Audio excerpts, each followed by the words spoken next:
Soundiata Keïta, fondateur de l'Empire du Mali et premier des libéraux. Tout l'été, Charlie raconte l'histoire de grandes figures de l'histoire africaine du Moyen-Âge à la période coloniale. Francis Simonis retrace ici l'histoire de Soundiata Keïta, souverain fondateur du Mali en 1235. Comme un roi thaumaturge et un maître des forces occultes. Selon le griot Wa Kamisoko de Kirina, c'est en ami et pour proposer une alliance destinée à mettre fin aux razzias esclavagistes qu'il entre pour la première fois au Manden. Mais les ombrageux roitelets malinqués le reçoivent avec morgue et l'accablent d'insultes. Quoi, eux, des nobles, se placer sous l'autorité d'un forgeron? L'orgueil les aveugle, et ils n'entendront pas mettre fin à une pratique si lucrative. Le mépris des puissants pour celui qu'ils considèrent comme un homme d'un rang inférieur est patent.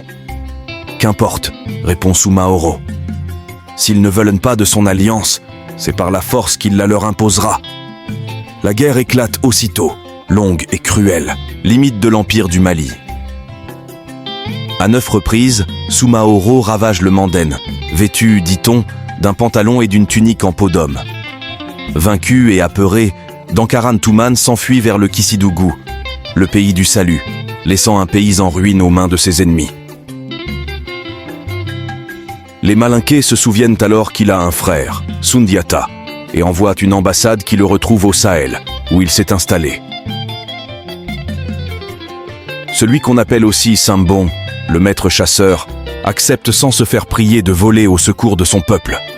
Mais les choses ne sont pas faciles, et pendant longtemps, l'issue des combats est incertaine.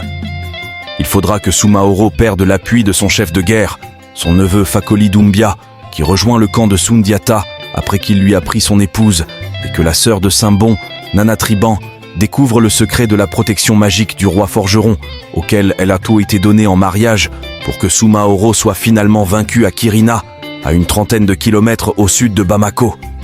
Encore Soumaoro n'est-il pas mort?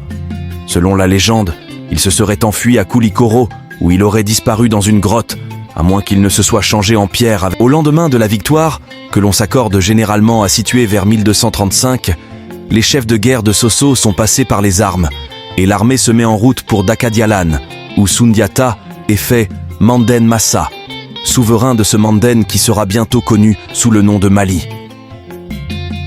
Soundiata met fin à la traite des esclaves, et pendant que Fakoli unifie le pays en soumettant les roitelets récalcitrants, Tiramakan Traoré fait la conquête du Jolof. Que ceux qui font la guerre fassent la guerre, que ceux qui font du commerce fassent le commerce, que ceux qui pratiquent donc l'agriculture pratiquent l'agriculture. Ainsi, le Manden sera agréable à vivre, le Manden sera prospère, proclame le souverain.